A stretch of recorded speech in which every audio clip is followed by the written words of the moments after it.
Le cœur de l'amendement adopté par le Sénat, c'est dans les conditions prévues par la Charte de l'environnement de 2004, c'est-à-dire le fait d'en rester à des normes juridiques dans notre pays où il n'y en ait pas une qui l'emporte sur les autres et où le rôle du Conseil constitutionnel est de concilier des principes de valeur équivalente, de vérifier que les mesures envisagées vont dans le cadre du bien commun et qu'elles sont proportionnelles.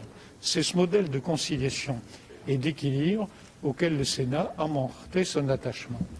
Je pense que cette position est parfaitement entendable de la part de l'Assemblée. En tout cas, elle est entendable de la part du gouvernement, puisque le garde des Sceaux nous a redit hier qu'il ne voulait pas modifier la hiérarchie des normes juridiques. Dans ces conditions, pour nous, il n'y aurait pas de difficulté à ce que l'Assemblée retienne notre rédaction dans les conditions prévues par la Charte de l'environnement. Après, il y a la bataille des symboles. Garantie, préserve. La conséquence constitutionnelle, pour des raisons diverses que je pourrais volontiers exposer, n'est pas aussi importante que l'on veut bien le dire. Donc soit il y a un accord sur ce point, soit il peut y avoir aussi un choix différent. Vous savez, entre préserve et garantie, il peut y avoir agir pour ou d'autres modalités.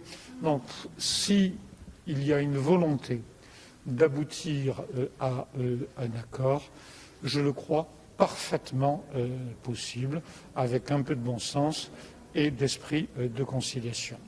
Probablement aussi, à travers un autre élément, je vous indiquais tout à l'heure que le président de la République avait le choix entre, si les deux assemblées trouvent un accord, entre l'option Congrès et l'option référendum.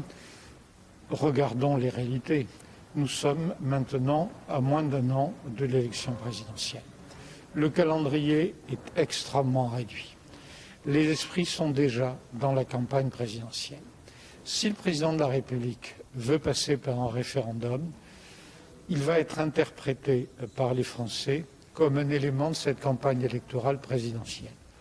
Là, vous ne savez pas où vous allez, et nous savons bien que les Français ont un art exceptionnel de répondre à un référendum à une question différente de la question qui leur est posée.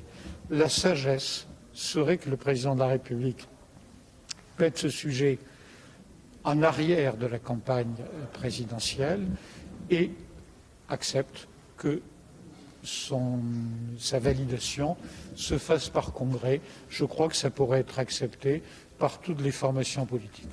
En résumé, à l'heure actuelle, après le vote du Sénat, un accord est toujours possible entre les deux assemblées.